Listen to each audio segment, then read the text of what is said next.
దేశాన్ని రక్షించడానికి సిపాయిలు ఉన్నారు, గ్రామాన్ని రక్షించడానికి రక్షక భటులు పోలీసు వాళ్ళు ఉన్నారు. నిన్ను రక్షించడానికి ఎవరున్నారు? నిన్ను రక్షించడం అంటే నీ పాపము నుండి రక్షించడానికి ఆయన ఉన్నాడు. ఆయన యేసు. దేని నుంచి రక్షిస్తాడు చెప్పండి? నీ పాపము నుండి రక్షిస్తాడు. నీ పాపములో నుంచి నువ్వు రక్షించబడకపోతే, నీ పాపంలో నుంచి నువ్వు బయటపడకపోతే నువ్వు కూడా చచ్చిపోతావు. తెలుసా? అసలు ఆ పాపాలు ఏంటో తెలుసా? ప్రకటన గ్రంథము 21వ అధ్యాయం 8వ వచనం చదవండి. పిరికివారును, అవిశ్వాసులను, అసహ్యులను, నరహంతకులను, వ్యభిచారులను, మాంత్రికులను, విగ్రహారాధకులను, అబద్ధికులందరూ అగ్ని గంధకములతో మండు గుండములో పాలు పొందుదురు. ఇది రెండవ మరణం. ఎవరికి రెండవ మరణం వస్తుంది? ఎవరు ఆ నరకం లోపల అగ్ని గంధకాలతో మండే గుండంలో పాలు పొందుతారు చెప్పండి? అబద్ధికులు. ఒక్కటే చాలు, ఇవన్నీ పక్కన పెడదాం. ఎవరైతే అబద్ధాలు ఆడారో, ఎవరి హృదయంలో అబద్ధాలు ఉన్నాయో వాళ్ళు పాపములో ఉన్నారని వాక్యం చెప్తోంది. అబద్ధము పాపము. ఈ అబద్ధము ఎవరి హృదయంలో ఉందో, ఎవరి శరీరంలో నివసిస్తుందో, ఆ అబద్ధం ఏం చేస్తుంది? నేను ఎక్కడికి తీసుకెళ్తుంది? నరకానికి తీసుకెళ్తుంది. నరకంలో చాలా చక్కగా ఏసీలు పెట్టి ఉంటాయా? భయంకరమైన మంటలు, అరుపులు, కేకలు, పెడబొబ్బలే. అక్కడ ఏముంటే మన లోపల ఏముంటే ఆ నరకానికి వెళ్తాను చెప్పండి? అబద్ధం ఉంటే చాలు. అబద్ధం ఆడని వ్యక్తి ఎవరైనా ఉన్నారా? నేను అబద్ధమే ఆడలేదు అసలు పుట్టినప్పటి నుంచి అని అన్నాడు అనుకో, అది అబద్ధం. అదే అబద్ధం. అవునా కాదా? నేను పుట్టినప్పటి నుంచి అసలు అబద్ధమే ఆడలే నేను అంటున్నాడంటే ఆయనే అబద్ధం ఆడుతున్నాడు. అదే అబద్ధం ఆడుతున్నాడు. అబద్ధం ఆడని వ్యక్తి ఎవ్వరూ దాదాపుగా లేనే లేరు. పాపముతో నువ్వు ఉన్నావు. ఈ పాపం ద్వారా వచ్చేటటువంటి మరణము అగ్ని గంధకాలతో మండేటటువంటి గుండంలో పాలు పొందడము. దాంట్లో నుంచి నువ్వు విడిపించబడలేవు. అందులోనికి వెళ్ళావా ఇంక రావు. కాబట్టి నువ్వు అందులోనికి వెళ్ళకూడదు అంటే ఈ పాపములో నుంచి నువ్వు బయటికి రావాలి. కాబట్టి యేసుక్రీస్తు ప్రభువు వారు ఎందుకు వచ్చినాడు? ఈ పాపములో నుంచి నిన్ను బయటికి తీసుకురావడానికి వచ్చినాడు. అర్థమవుతుందా? ఈ పాపం నీలో నుంచి వెళ్ళిపోయింది అనుకో, అప్పుడు నువ్వు నరకానికి వెళ్తామా? వెళ్ళాం కదా. కాబట్టి ఈ పాపములో నుంచి నిన్ను రక్షించడానికి యేసయ్య వచ్చాడు. పోలీసులేమో గ్రామంలో రక్షిస్తాడు, సైనికులు చుట్టూ బార్డర్లో ఉండి మనల్ని రక్షిస్తాడు. ఇప్పుడు యేసయ్య దేని నుంచి రక్షిస్తాడు చెప్పండి? పాపము నుంచి ఆయన రక్షిస్తాడు. యేసయ్య ఎందుకోసం వచ్చావయ్యా అంటే 2 రీజన్స్ చెప్పాడు. యేసయ్య నువ్వు ఎందుకోసం వచ్చావు అంటే నీకు సేవ చేయడం కోసం వచ్చాను. ఎందుకోసం వచ్చా? నీ కొరకు ప్రాణం ఇవ్వడం కోసం వచ్చాను. మరి యేసయ్య ఇంకా ఎందుకోసం వచ్చావంటే నిన్ను వెతికి రక్షించడానికి వచ్చాను. ఈరోజు వెతికి నిన్ను ఇక్కడికి పట్టుకొచ్చినాడు యేసయ్యనే. అర్థమవుతుందా? నువ్వు రాలేదు, ఆయన వెతికి నిన్ను ఇక్కడికి పట్టుకొని వచ్చినాడు. వెతికి రక్షించడానికి వచ్చినాడు. ఇలాంటి రక్షణను కనుక నువ్వు త్రోసివేస్తే చెప్పండి, నరకంలో కాలిపోవడము నీకు ఇష్టమా? యేసయ్యా నేను నిజంగా పాపని, పాపము నాలో ఉంది.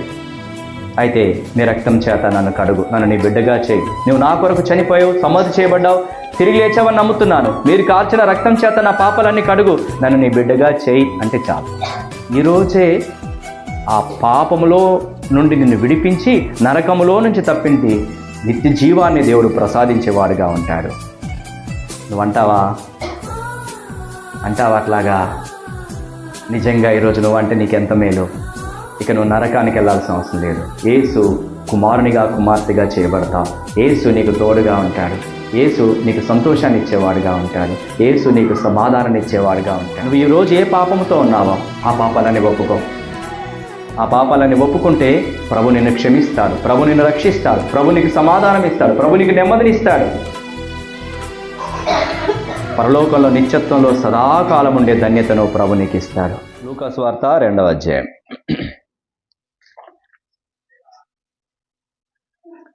లూకా సువార్త 2వ అధ్యాయము 6 నుంచి 14 వచనాల వరకు మార్చి చదువుదాం. లూకా సువార్త 2వ అధ్యాయము 6వ వచనం నుంచి 14 వచనాల వరకు మార్చి చదువుదాం. వారక్కడ ఉన్నప్పుడు ఆమె ప్రసవ దినములు నిండెను గనుక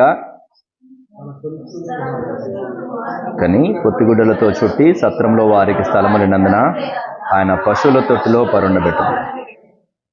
ఆ దేశంలో కొందరు గొర్రెల కాపరులు పొలంలో ఉండి రాత్రివేళ తమ మందను కాచుకొనుచుండగా ప్రభుదూత వారి యొద్దకు వచ్చి నిలిచెను. ప్రభు మహిమ వారి చుట్టూ ప్రకాశించినందున వారు మిక్కిలి భయపడరి. అయితే ఆ దూత, భయపడకుడి, ఇదిగో ప్రజలందరికీ కలగబో మహా సంతోషకరమైన సువర్తమానము నేను మీకు తెలియజేయుచున్నాను తిన్నాడు ఈయన ప్రభు అయిన క్రీస్తు. దానికి ఇదే మీ కానవాలు. ఒక శిశువు పొత్తిగుడ్డలతో చుట్టబడి ఒక తొట్టిలో పండుకొనినుట మీరు చూచుదురని వారితో చెప్పెను. వెంటనే పరలోక సైన్య సమూహము ఆ దూతతో కూడా ఉండి సర్వోన్నతమైన స్థలంలో దేవునికి మహిమయు, ఆయనకిష్టులైన మనుషులకు భూమి మీద సమాధానమును కలుగును గాక అని దేవుని స్తోత్రము చేయుచుండెను. ప్రార్థన చేద్దాం. పరిశుద్ధుడైన మా తండ్రి, మా ప్రభువైన యేసు క్రీస్తు నామములో మీ పాసానికి వస్తున్నాను. అల్పను ఐగిడును నిష్ప్రయోజకమైన దాసును ఒప్పుకుంటున్నాను. సిలువ చాటున మరుగుపరచుము. నా తండ్రి, మీరు మా మధ్యలో ఉన్నారు. అందుకై మీకు వందనాలు. మీ మహిమను, మీ ప్రభావమును, మీ సన్నిధిని మా మధ్యలో ఉంచినందుకై మిమ్మల్ని స్తుతిస్తున్నాను. ఓ తండ్రి, కనిపించి కనబడని చీకటి అంధకార శక్తులను యేసు క్రీస్తు నామములో బంధిస్తున్నాం. మీరు పరలోకంలో బంధించినందుకై మీకు వందనాలు. నాయనా, ఈరోజు మా హృదయాలలో ఉదయించినట్లు మీ జీవము గల మాటల చేత మమ్మల్ని ఆదరించుము, తృప్తిపరచుము, మమ్మల్ని జీవింప చేయము, ప్రజ్వలింప చేయము. ఓ ప్రభువా, మమ్మల్ని అందరినీ దర్శించమని ప్రార్థన చేస్తున్నాను. నా తండ్రి, మేమైతే మరి వినడానికి వినబుద్ధి కలిగినటువంటి వారం కానే కాదు కనుక వినగలిగిన చెవులు, గ్రహించే హృదయం మా అందరికీ దయచేయమయ్యా.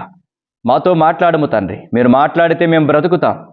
మీరు మాట్లాడితే రూపాంతరం చెందుతాం. మీరు మాట్లాడితే నిత్యత్వంలో సదాకాలం ఉంటామయ్యా. ఓ ప్రభువా, మీరు మాట్లాడండి. నన్ను ఖాళీ చేయము తండ్రి. కేవలము మీ నోటికి బూరగా వాడుకోమని నన్ను నేను తగ్గించుకుంటూ మీ నామాన్ని హెచ్చిస్తూ మా మధ్యలో మీరున్నందుకే మిమ్మల్ని స్తుతిస్తూ మా ప్రభువును రక్షకుడైన యేసుక్రీస్తు ప్రభు నామంలో స్తుతించి ప్రార్థించి వేడుకుంటున్నాను మా పరమ తండ్రి. ఆమేన్. అనౌన్స్మెంట్స్ విన్నాం కదా. సో పల్లెటూర్లలో లేదంటే మున్సిపాలిటీలలో కానీ అనౌన్స్మెంట్స్ చేస్తారు. తర్వాత సిటీలలో కూడా కొన్ని అనౌన్స్మెంట్స్ చేస్తారు. ఇంతకుముందు సినిమాలు ఉన్నప్పుడు సినిమా టాకీస్లలో ఏదైనా కొత్త సినిమా పడ్డప్పుడు అనౌన్స్మెంట్స్ చేసేదా లేదా? మైక్ పెట్టేసేసి పలానా సినిమా వచ్చింది అని అనౌన్స్మెంట్ చేసేవాళ్ళు.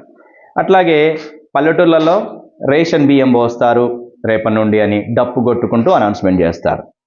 అట్లాగే కలెక్టర్ గారు రేపు వస్తున్నారు కాబట్టి మీ సమస్యలు ఏవైనా ఉంటే కనుక చెప్పుకోండి అని అనౌన్స్మెంట్ చేస్తారు. లేదంటే రేపటి నుంచి నల్లాలు అంటే నీళ్ళు ఏమి రావు అని అనౌన్స్మెంట్ చేస్తారు. లేదంటే రేపటి నుంచి కరెంట్ ఇక వస్తుంది, మనకి నిరంతరాయంగా వస్తుంది.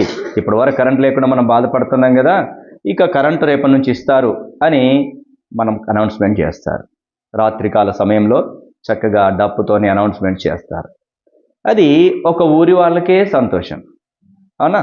కలెక్టర్ గారు వస్తున్నారు, రేపు మీ సమస్యలన్నీ కూడా చెప్పుకోవచ్చు అంటే ఆ ఊరి వాళ్ళకి సంతోషం, అవునా? ఎమ్మెల్యే గారు వస్తున్నారు అంటే ఆ ఊరి వాళ్ళకి సంతోషం, లేకుంటే ఆ తాలూకా వాళ్ళకి, ఆ నియోజకవర్గం వాళ్ళకి సంతోషం. కానీ మహా సంతోషకరమైనటువంటి ప్రకటన ఇక్కడ ఉంది, ఉందా లేదా? ఎవరికి మహా సంతోషకరమైనటువంటి ప్రకటన? ఎవరికి? ప్రజలందరికీ. ఎంత బాగుందో కదా.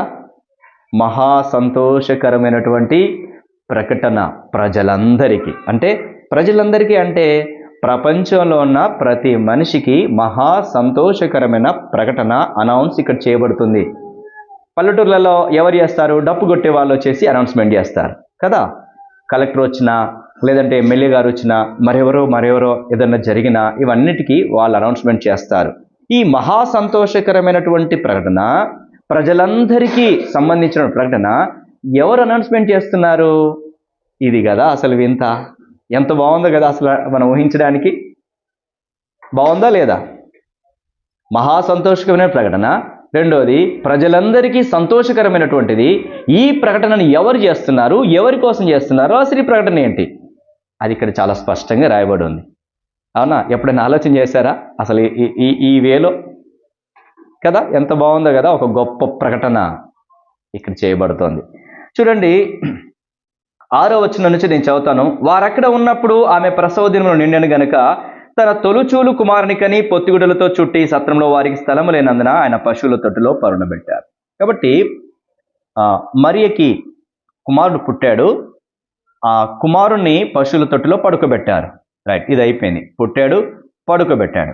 పడుకోబెట్టిన తర్వాత ఏం జరుగుతోంది అది ఇక్కడ రాయబడింది. పుట్టాడు, పశువుల పాకలో ఆ తొట్టిలో పడుకోబెట్టారు. పడుకోబెట్టిన తర్వాత ఏం జరుగుతోంది అన్నదే ఇంపార్టెంట్. ఇక పుట్టిన తర్వాత, పడుకోబెట్టిన తర్వాత ఏం జరుగుతోంది అంటే, ఆ దేశంలో కొందరు గొర్రెల కాపరులు పొలంలో ఉండి రాత్రివేళ తమ మందను కాచుకొనుచుండగా ప్రభుదూత వారి యొద్ద వచ్చి నిలిచెను. ప్రభు మహిమ వారి చుట్టూ ప్రకాశించినందున వారు మిక్కిలి భయపడిరి.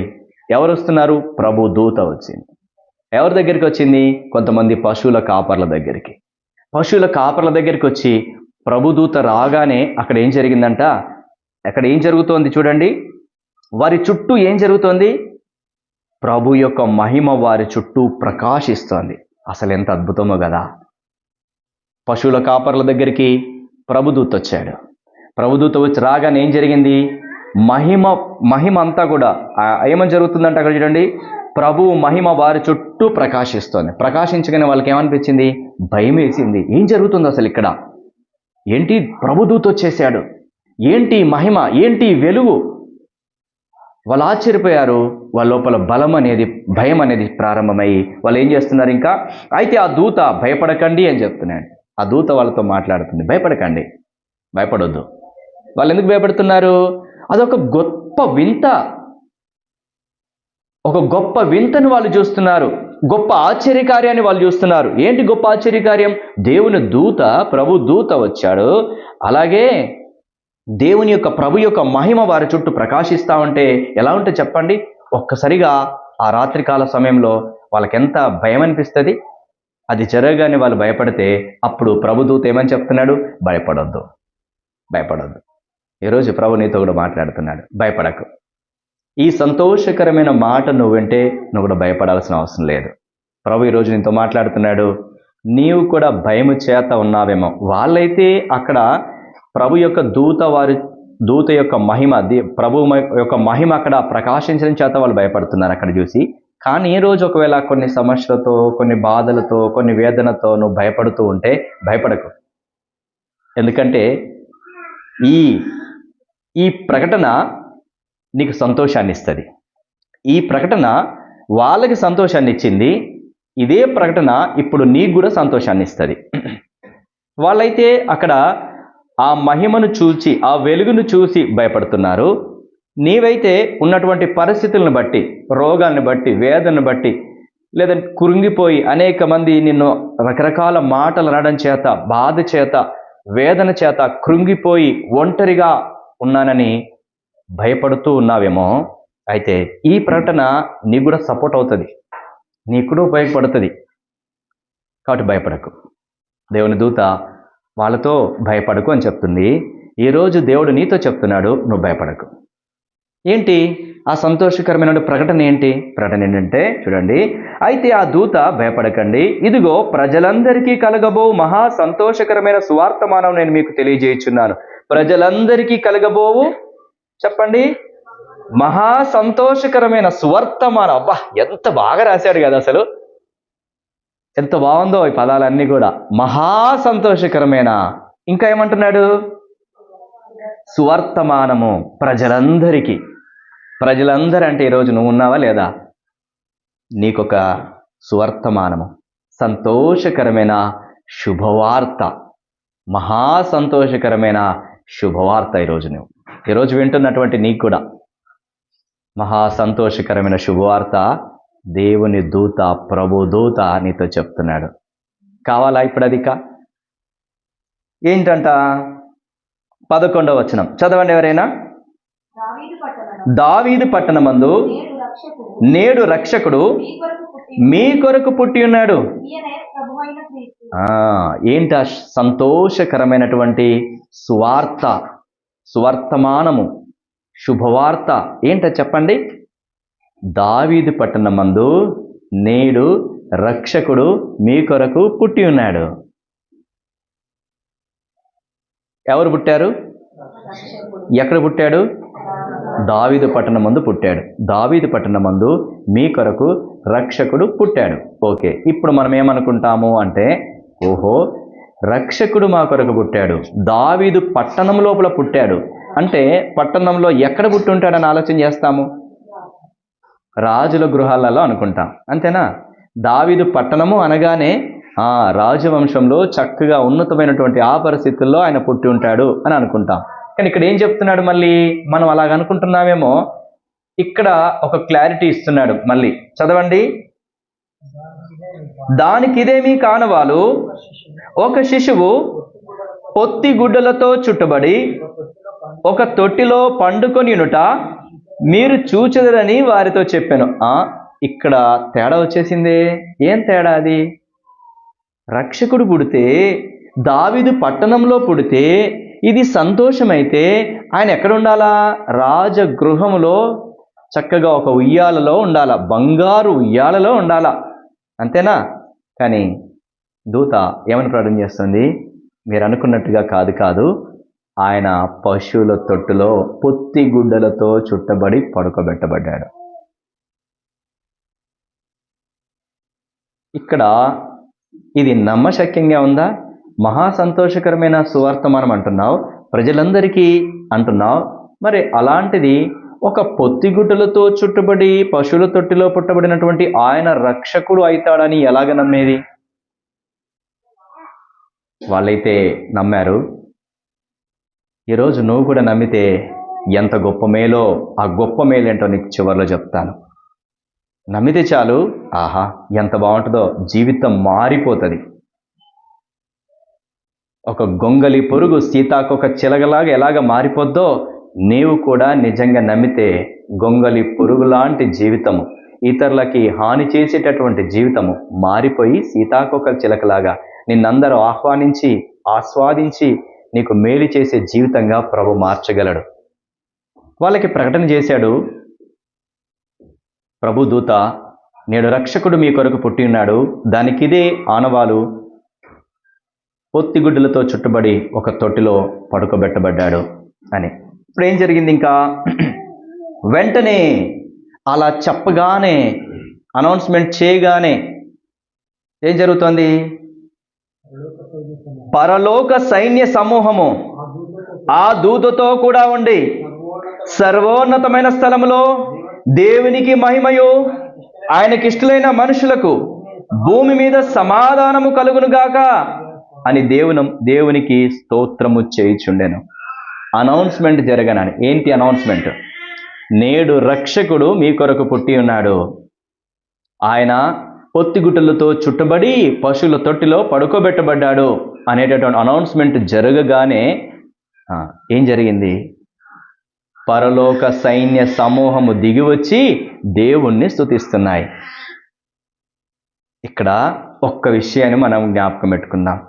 మన జ్ఞానానికి మించినటువంటిది జరుగుతోంది, మన ఆలోచనలకు మించినటువంటిది జరుగుతుంది, మన ఊహకు అందనటువంటిది ఇక్కడ జరుగుతోంది. మనం ఏమనుకుంటామంటే, రక్షకుడు పుట్టాడంటే, దావీదు పట్టణంలో పుట్టాడంటే ఒకవేళ ఆయన రాజవంశంలో పుట్టుంటాడు అనుకుంటాం.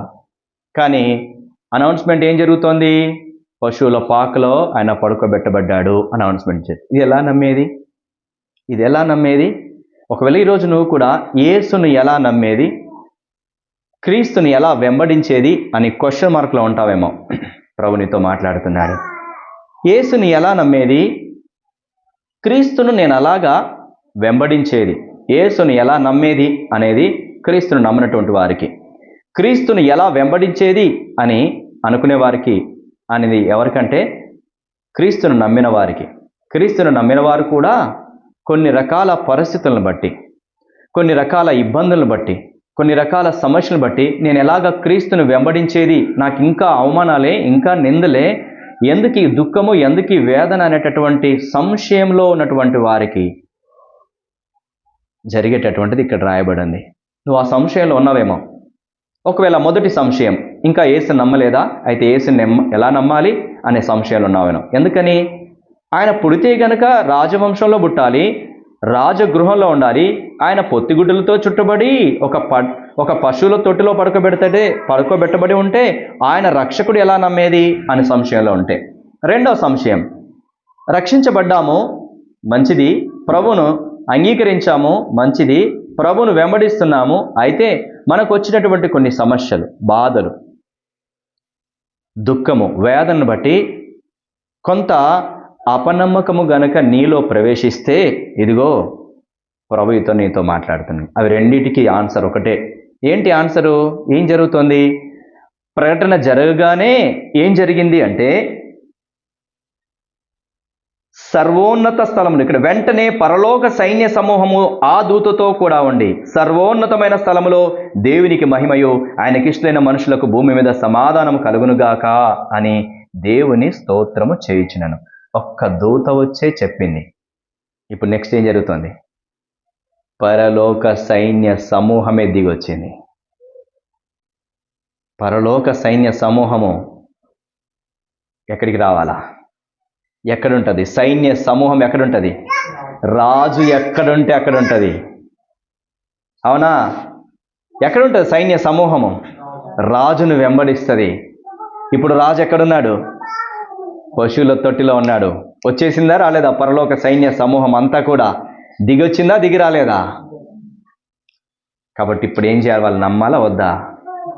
పరలోక సైన్య సమూహమే దిగి వస్తే నమ్మకపోతే ఇంకా ఎలా చెప్పండి? నమ్మకపోతే ఎలాగా? ఈరోజు నువ్వు నమ్ముతావా? ఈరోజు నువ్వు నమ్ముతావా? యేసు సజీవుడు, యేసు సైన్యములకు అధిపతి అగు యెహోవా, యేసే నిజమైన దేవుడు, యేసు సృష్టికర్త, యేసు ఉన్నవాడు అనువాడు, యేసు నిరంతరము ఏలేవాడు, యేసు మార్పు లేనివాడు. ఈ దేవుడు నీతో మాట్లాడుతున్నాడు ఈరోజు. ఆయన పశువుల పాకలో పడుకోబెట్టబడడానికి ఇష్టపడి తనను తాను తగ్గించుకున్న దేవునిగా మనకు కనబడుతున్నాడు. వాళ్ళ అపనమ్మకాన్ని బట్టా లేకుంటే మనకు తెలియదు, కానీ ఈరోజు ప్రభు అయితే నీతో మాట్లాడుతున్నాడు. వాళ్ళని ధైర్యపరిచాడు. రాజు ఎక్కడుంటే సైన్యం అక్కడ ఉంటుంది. పరలోక సైన్య సమూహము రాజు చెంతకొచ్చి ఏం చేస్తున్నారు చెప్పండి? ఏం చేస్తున్నారు వాళ్ళు? ఏమంటున్నారు? ఒకసారి చదవండి ఎవరైనా బిగ్గరగా.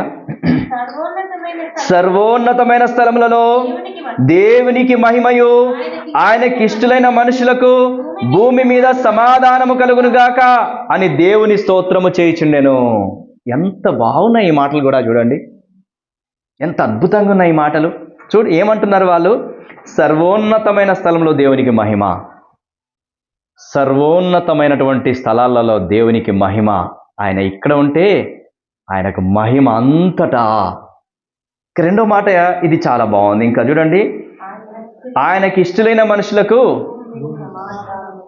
ఈరోజు నీకు సమాధానం కావాలా? ఈరోజు సమాధానం కావాలా? నెమ్మది కావాలా? ఆయనకి ఇష్టలైన మనుషులకి భూమి మీద సమాధానం. ఈరోజు నువ్వు ఆయనకి ఇష్టడివేనా, ఇష్టరాలివేనా? ఖచ్చితంగా ఆయనకి ఇష్టడివే, ఇష్టరాలివే. ఎట్లా చెప్పగలుగుతాను? నువ్వు ఈరోజు కూర్చున్నావంటే ఆయనకి ఇష్టం కనుకనే కూర్చున్నావు. ఆయన నిన్ను తీసుకొచ్చినాడు. ఎందుకని? నువ్వంటే ఇష్టం. వింటున్నటువంటి ప్రియమైన సహోదరుడు, ఆ సహోదరి, ఈరోజు నీకేం చేయబోతుందో తెలుసు, ఏం చేయబోతున్నాడో తెలుసా? దేవుడు నీకు సమాధానం ఇవ్వబోతున్నాడు. మన ప్రభువైన యేసుక్రీస్తుల వారి పేరేంటి? సమాధానకర్త. ఆయన పేరేం పేరు? ఆ సమాధానకర్త నీకు ఈరోజు సమాధానం ఇవ్వబోతున్నాడు. ఎంత చక్కగా రాయబడింది.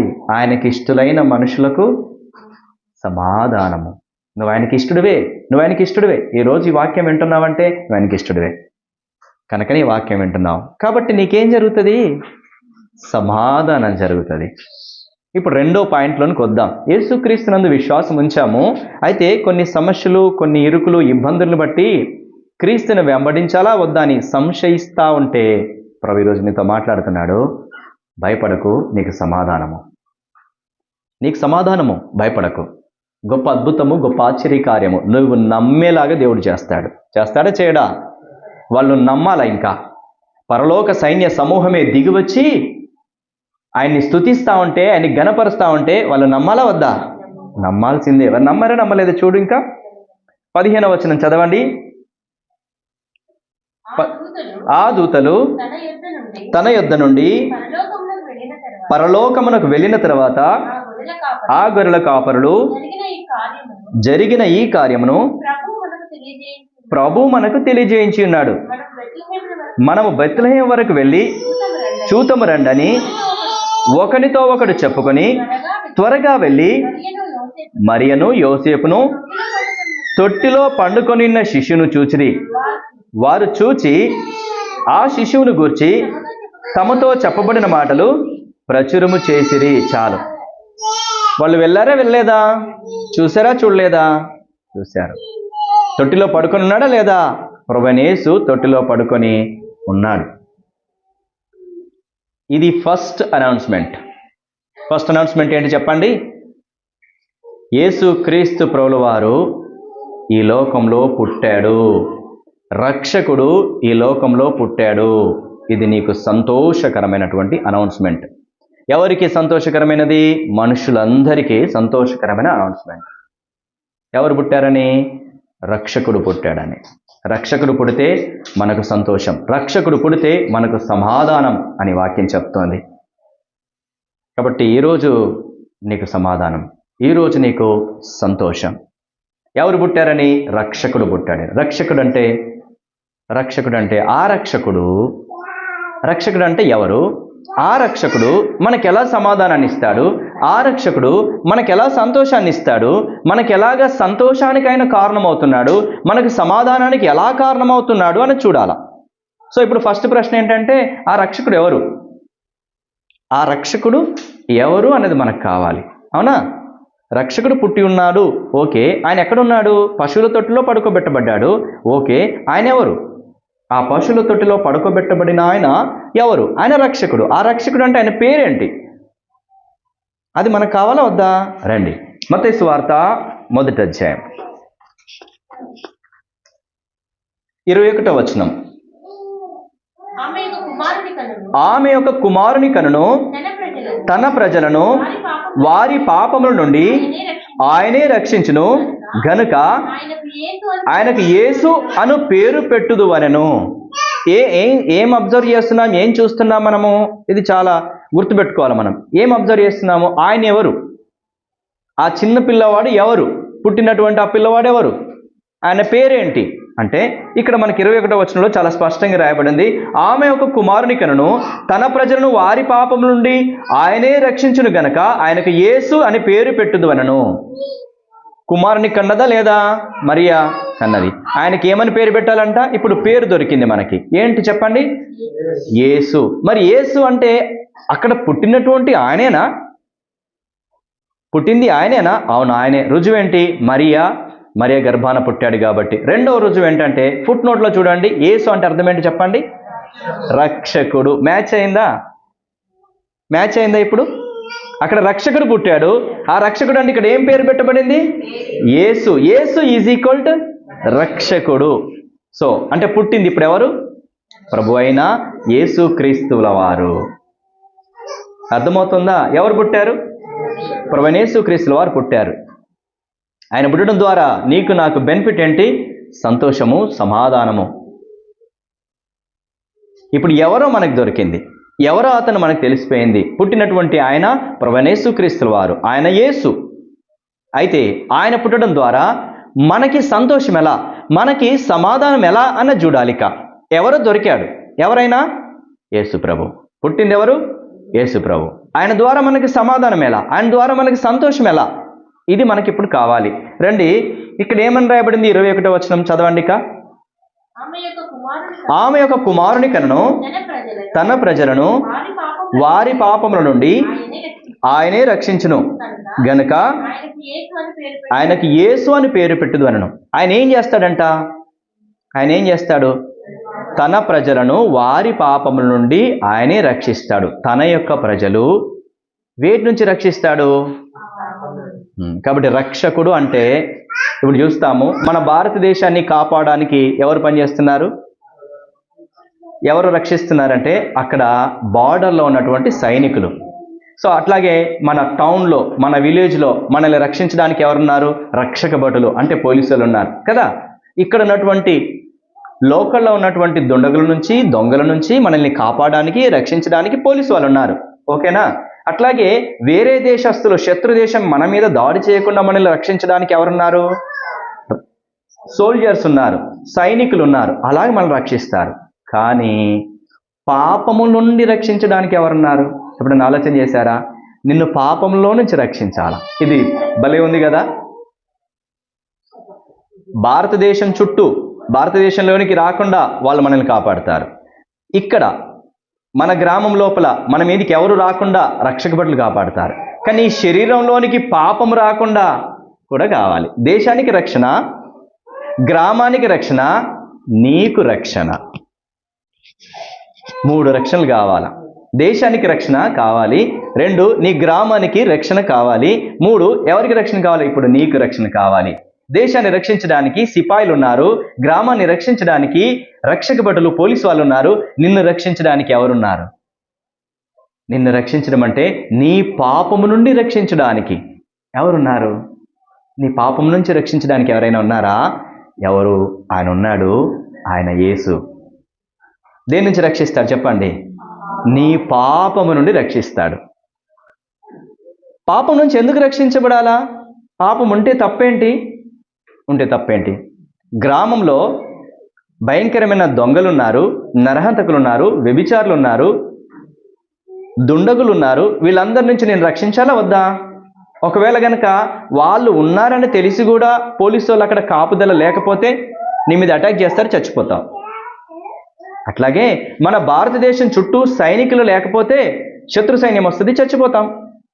మరి నీ పాపంలో నుంచి నువ్వు రక్షించబడకపోతే, నీ పాపంలో నుంచి నువ్వు బయటపడకపోతే నువ్వు కూడా చచ్చిపోతావు. తెలుసా? అసలు ఆ పాపాలు ఏంటో తెలుసా? ఆ పాపాలు కనుక నీ లోపల ఉంటే ఎలా చచ్చిపోతావో తెలుసా? ఎవరికైనా? చూద్దామా ఒకసారి. మనం కూడా చచ్చిపోతాం. ఓకే, మన గ్రామం లోపల భయంకరమైనటువంటి దుండగులు ఎవరైనా ఆ గ్రామం లోపల దొంగలు నరహంతకులు ఉన్న గ్రామంలో ఉండాలని ఇష్టపడతారా? ఇష్టపడరు. ఇష్టపడతారా? ఇష్టపడరు. దాని నుంచి బయటకు వచ్చేస్తారు.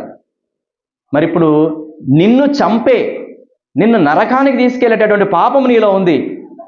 మరి దాని నుంచి బయటికి రావాలా వద్దా? బయటికి రావాలి. ఎలాగో చూద్దాం రండి. ప్రకటన గ్రంథము 21వ అధ్యాయము 8వ వచనం. ఇప్పుడు పాపము మనలో ఉంటే కూడా మనం చచ్చిపోతాం, అది చూస్తున్నాం మనం కదా. గ్రామంలో దుండగులుంటే, భయంకరమైన నరహంతకులుంటే చచ్చిపోతాం. సైనికులు లేకపోతే మనకు శత్రు సైన్యం మన మీద దాడి చేసి మనం చచ్చిపోతాం. పాపం కూడా మనలో ఉంటే మనం చచ్చిపోతాం. పాపం మనలో ఉంటే కనుక చచ్చిపోతాం. ఈ పాపంలో నుంచి మనల్ని కాపాడడానికి యేసు ప్రభు వచ్చినాడు. పాపం ఉంటే ఏంటంటే చచ్చిపోతావు. నువ్వు ఎట్లా చచ్చిపోతావు అంటే ఇక్కడ రాయబడి ఉంది. ప్రకటన గ్రంథము 21వ అధ్యాయం 8వ వచనం చదవండి. పిరికివారును, అవిశ్వాసులను, అసహ్యులను, నరహంతకులను, వ్యభిచారులను, మాంత్రికులను, విగ్రహారాధకులను, అబద్ధికులందరూ అగ్ని గంధకములతో మండు గుండములో పాలు పొందుదురు. ఇది 2వ మరణం. ఎవరికి 2వ మరణం వస్తుంది?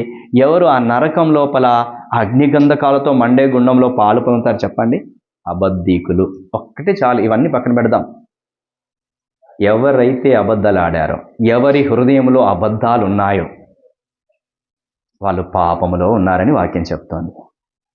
అబద్ధము పాపము. ఈ అబద్ధము ఎవరి హృదయంలో ఉందో, ఎవరి శరీరంలో నివసిస్తుందో ఆ అబద్ధం ఏం చేస్తుంది? నిన్ను ఎక్కడికి తీసుకెళ్తుంది? నరకానికి తీసుకెళ్తుంది. నరకంలో చాలా చక్కగా ఏసీలు పెట్టి ఉంటాయా? భయంకరమైన మంటలు, అరుపులు, కేకలు, పెడబొబ్బలే అక్కడ. మన లోపల ఏముంటే ఆ నరకానికి వెళ్తాను చెప్పండి? అబద్ధం ఉంటే చాలు. అబద్ధం ఆడని వ్యక్తి ఎవరైనా ఉన్నారా? నేను అబద్ధమే ఆడలేదు అసలు పుట్టినప్పటి నుంచి అని అన్నాడు అనుకో, అది అబద్ధం. అదే అబద్ధం. అవునా కాదా? నేను పుట్టినప్పటి నుంచి అసలు అబద్ధమే ఆడలే నేను అంటున్నాడంటే ఆయనే అబద్ధం ఆడుతున్నాడు. అదే అబద్ధం ఆడుతున్నాడు. అబద్ధం ఆడని వ్యక్తి ఎవ్వరూ దాదాపుగా లేనే లేరు. అబద్ధం నీ లోపల ఉందా? నీ హృదయం లోపల ఉందా? నీ శరీరంలో ఉందా? అయితే అబద్ధం నిన్ను ఎక్కడికి తీసుకెళ్తుంది? అబద్ధం అనే ఆ పాపము ఎక్కడికి తీసుకెళ్తుంది? మరణానికి తీసుకెళ్తుంది.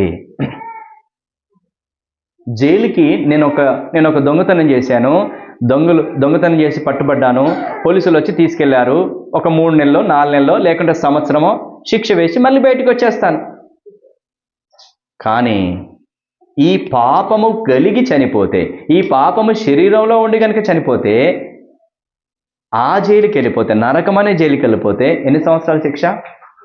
యుగ యుగాలు బయటికి రావు. నువ్వు నీవు పాపముతో ఉన్నావు. ఈ పాపముతో గనుక చచ్చిపోతే ఆ నరకం అనే జైల్లోకి వెళ్ళిపోతే నువ్వు బయటికి రావు. నువ్వు బయటికి రావనే, నిన్ను బయటికి తీసుకురావాలనే యేసయ్య వచ్చాడు. పాపముతో నువ్వు ఉన్నావు. ఈ పాపం ద్వారా వచ్చేటటువంటి మరణము అగ్ని గంధకాలతో మండేటటువంటి గుండంలో పాలు పొందడము. దాంట్లో నుంచి నువ్వు విడిపించబడలేవు. అందులోనికి వెళ్ళావా ఇంక రావు. కాబట్టి నువ్వు అందులోనికి వెళ్ళకూడదు అంటే ఈ పాపములో నుంచి నువ్వు బయటికి రావాలి. కాబట్టి యేసుక్రీస్తు ప్రభువు వారు ఎందుకు వచ్చినాడు? ఈ పాపములో నుంచి నిన్ను బయటికి తీసుకురావడానికి వచ్చినాడు. అర్థమవుతుందా? ఈ పాపం నీలో నుంచి వెళ్ళిపోయింది అనుకో, అప్పుడు నువ్వు నరకానికి వెళ్తామా? వెళ్ళాం కదా. కాబట్టి ఈ పాపములో నుంచి నిన్ను రక్షించడానికి యేసయ్య వచ్చాడు. పోలీసులేమో గ్రామంలో రక్షిస్తారు, సైనికులు చుట్టూ బార్డర్లో ఉండి మనల్ని రక్షిస్తారు. ఇప్పుడు యేసయ్య దేని నుంచి రక్షిస్తాడు చెప్పండి? పాపము నుంచి ఆయన రక్షిస్తాడు. నరకానికి వెళ్లకుండా ఆయన నిన్ను రక్షిస్తాడు. ఇప్పుడు నేను నరకానికి వెళ్ళాలి అని అనుకునే వాళ్ళు ఒక్కసారి చేయొద్దండి. ఒక్కరు కూడా లేరా? ఒక్కరన్నా నరకానికి వెళ్ళరా? పరలోకానికి వెళ్ళాలి, దేవుడితో పాటు నేనుండాలని చేయొద్దండి. Very good. ఇప్పుడు పరలోకానికి వెళ్ళాలంటే మరి ఏం చేయాలా? పాపం మనలో ఉంటే వెళ్తామా? లేకపోతే వెళ్తామా? వెళ్ళలేం. పాపం మన లోపల ఉంటే వెళ్తామా? వెళ్ళలేం. పాపం మన లోపల ఉంటే ఎక్కడికి వెళ్తాం? నరకానికి వెళ్తాం. కాబట్టి యేసుక్రీస్తు ప్రభువు వారు ఆ పాపములో నుండి మనల్ని రక్షించడానికి, ఆ పాపములో నుంచి విడిపించడానికి, ఆ నరకంలో నుంచి తప్పించడానికి యేసయ్య వచ్చాడు. ఆయన్నే అడుగుదాం, యేసయ్య అసలు ఎందుకు వచ్చావు మరి చెప్పు. ఆయన అడుగుదామా? యేసయ్య నువ్వు పుట్టావని మాకు ప్రకటించబడి దూతలు వచ్చి చెప్పారయ్యా, ఓకే మేము నమ్ముతున్నాం, కానీ మరి ఎందుకు పుట్టావు నువ్వు? ఎందుకు పుట్టావని వాక్యం చెప్తోంది. మన పాపం నుంచి రక్షించడానికి పుట్టాడని వాక్యం చెప్తోంది. నువ్వే చెప్పు ఒకసారి. నిన్నే అడుగుతున్నాను, యేసు ప్రభువా అసలు నువ్వు ఎందుకు పుట్టావో నాకు ఒకసారి చెప్పవా, నాకు ఒక క్లారిటీ ఇవ్వవా అని యేసు ప్రభుని అడుగుదాం. యేసు ప్రభు నోటి నుంచి ఆ మాట విందాం. రండి, మత్తయి సువార్త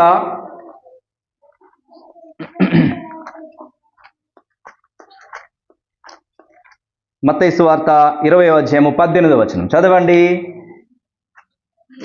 ఇదిగో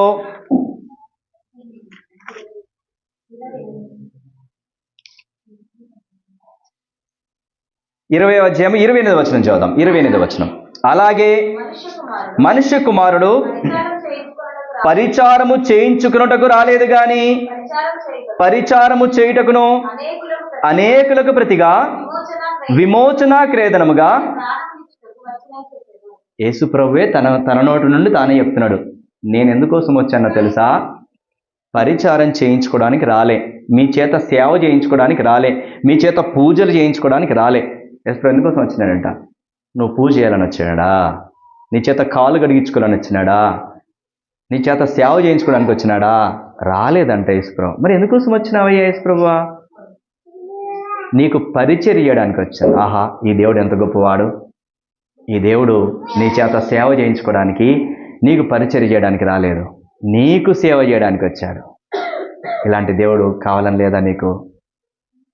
సేవ చేయించుకునే దేవుడు కాదేనా, సేవ చేసే దేవుడైనా, నీ పక్కనే ఉండే దేవుడైనా, నీలో ఉండే దేవుడైనా, నీ బాధను తెలుసుకునే దేవుడైనా, నీ కన్నీరు తుడిచే దేవుడైనా, నిన్ను హక్కును చేర్చుకునే దేవుడైనా, అరచేతిలో చెక్కుకునే దేవుడైనా, కంటికి పాపోలే కాపాడే దేవుడైనా, సేవ చేసే సేవకుడైనా. ఈరోజు ఆ సేవకుడు నీకు కావాలా? శక్తివంతుడైన సేవకుడు, బలమైన సేవకుడు, అద్భుతములు చేయగల సేవకుడు, ఆశ్చర్య కార్యాలు జరిగించగల సేవకుడు, పరిస్థితుల్ని మార్చగల సేవకుడు. ఈ సేవకుడు నీకు కావాలా? ఈ సేవకుడు నీలో ఉండాలా, నీతో ఉండాలా? కోరుకుంటున్నావా లేదా? ఈ సేవకుడు నీతో పాటు ఉంటే ఎంత బాగుంటుంది. బలవంతుడైన సేవకుడు, ఆశ్చర్య కార్యాలు జరిగించే సేవకుడు నీతో పాటు ఉంటే నీకు అన్ని చేసి పెట్టాడా? ఆయన అదే చెప్తున్నాడు. ఏమని చెప్తున్నాడు? సేవ చేయడానికి వచ్చినాను. తను సేవ చేస్తాడా చేయరా?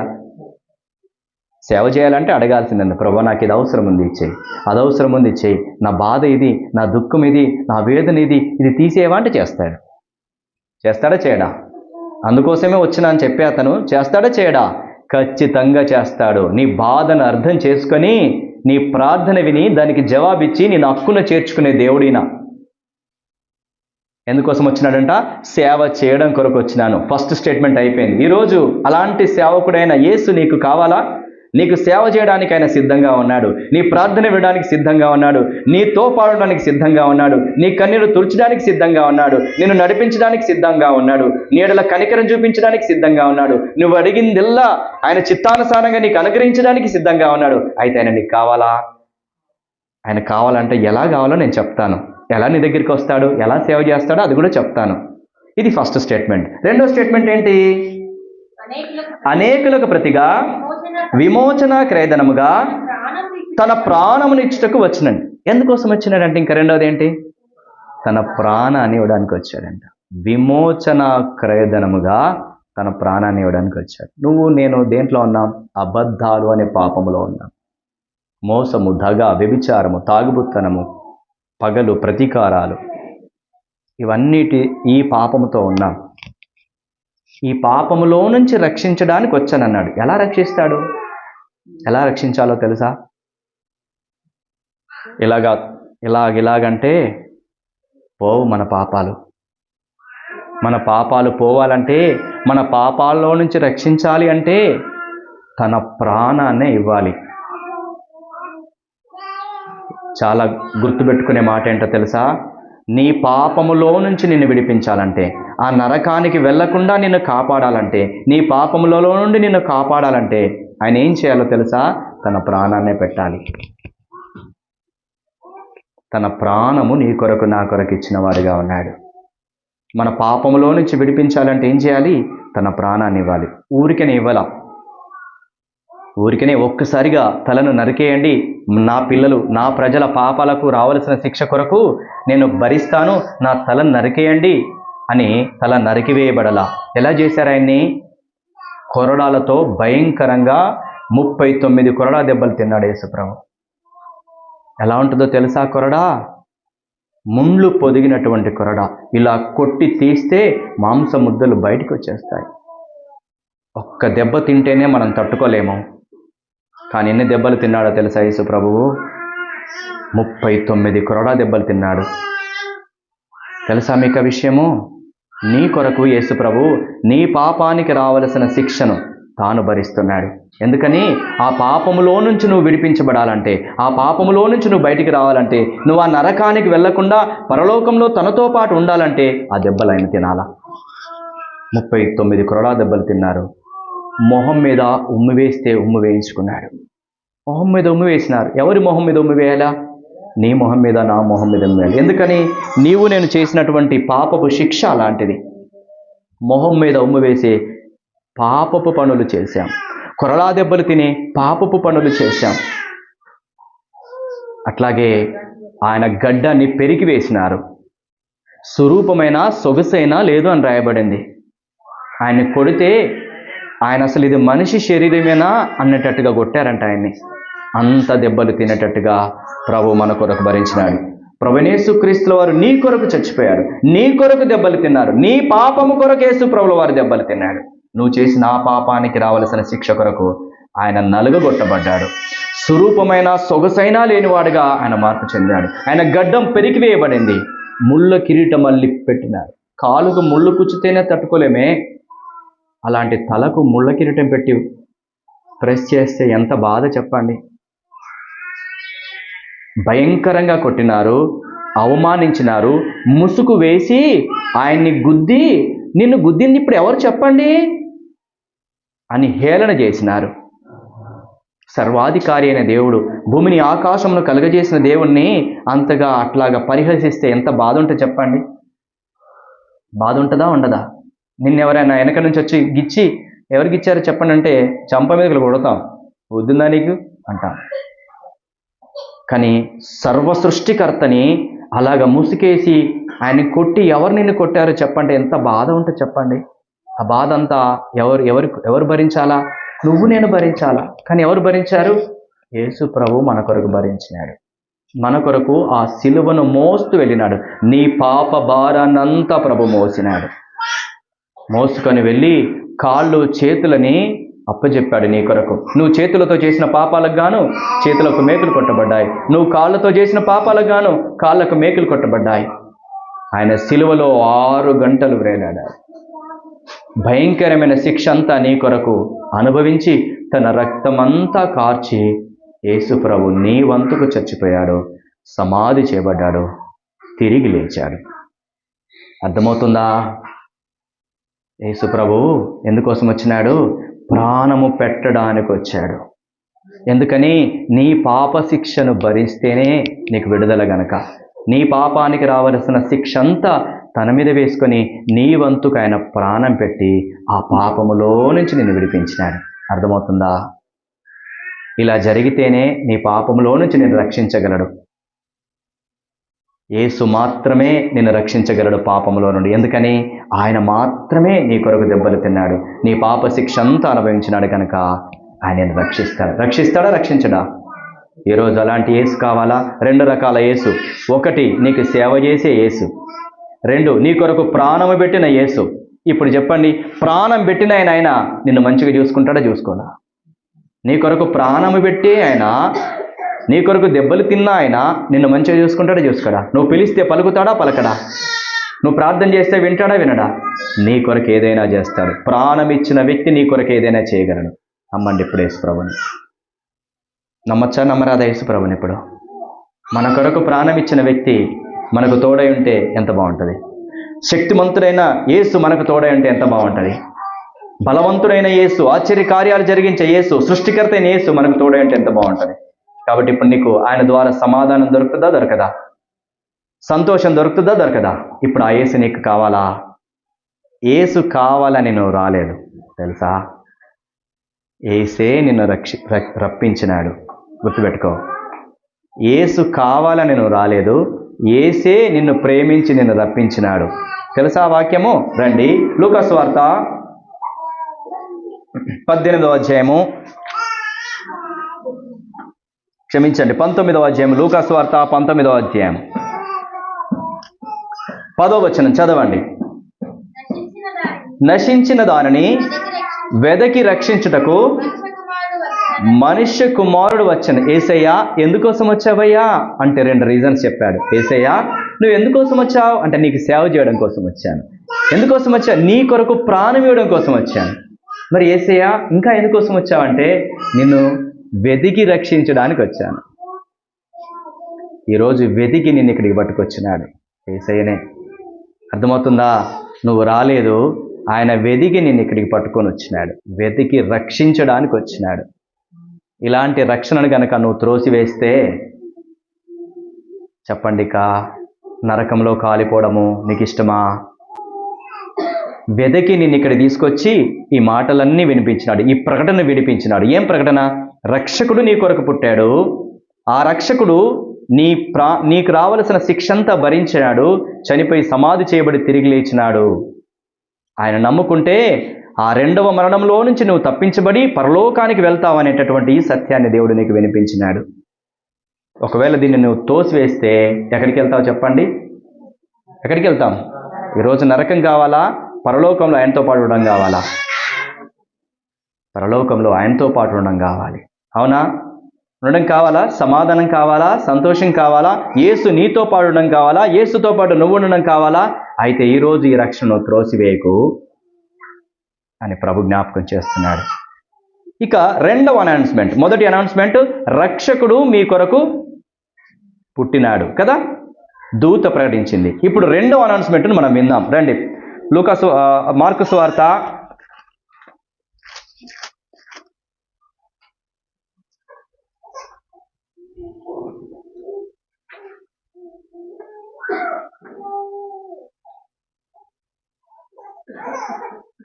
16వ అధ్యాయము 15వ వచనం. 2వ అనౌన్స్మెంట్.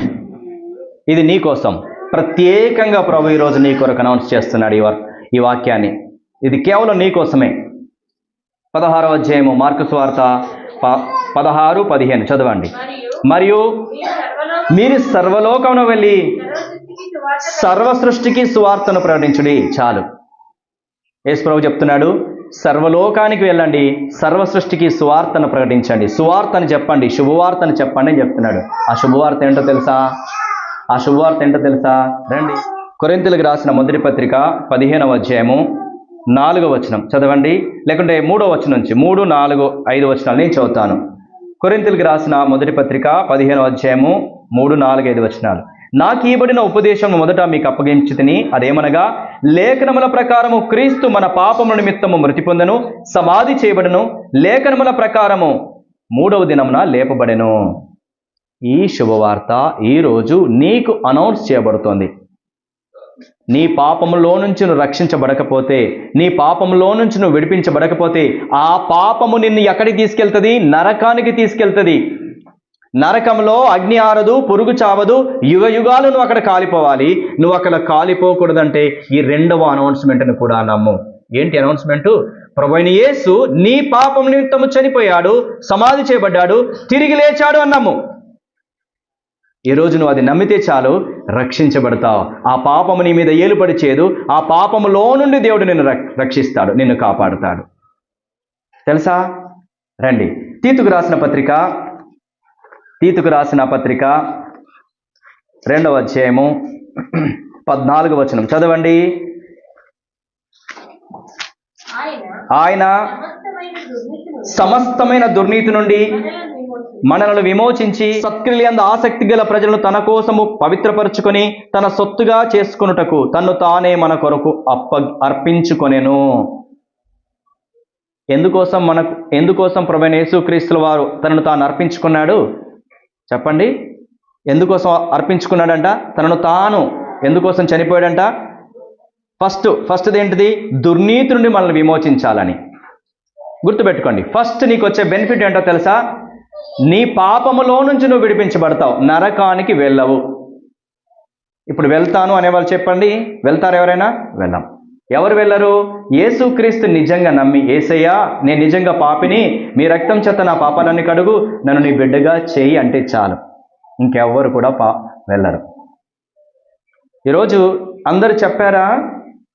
ఎవరైనా నరకానికి వెళ్ళాలనుకునే వాళ్ళు ఉన్నారా? నరకానికి వెళ్ళాలని ఎవరు అనుకోకపోతే ఈ మాట చెప్పండి. ఈ రోజైనా చెప్పండి. ఈరోజు ఏం చెప్తారు? నేను నరకానికి వెళ్ళకూడదు, నరకంలో మళ్ళీ రిలీజ్ అనేది లేదు, నరకంలో భయంకరంగా మంటలు ఉంటాయి, అక్కడ కాలిపోతామంట, అయితే దానిలో నుంచి నేను బయటికి రావాలి. ఎట్లా రావాలి? యేసయ్యా నేను నిజంగా పాపిని, పాపము నాలో ఉంది, అయితే నీ రక్తం చేత నన్ను కడుగు, నన్ను నీ బిడ్డగా చేయి, నువ్వు నా కొరకు చనిపోయావు, సమాధి చేయబడ్డావు, తిరిగి లేచావని నమ్ముతున్నాను, మీరు కార్చిన రక్తం చేత నా పాపాలన్నీ కడుగు, నన్ను నీ బిడ్డగా చేయి అంటే చాలు. ఈరోజే ఆ పాపములో నుండి నిన్ను విడిపించి నరకములో నుంచి తప్పించి నిత్య జీవాన్ని దేవుడు ప్రసాదించేవాడుగా ఉంటాడు. నువ్వు అంటావా అట్లాగా? నిజంగా ఈరోజు నువ్వు అంటే నీకెంత మేలు.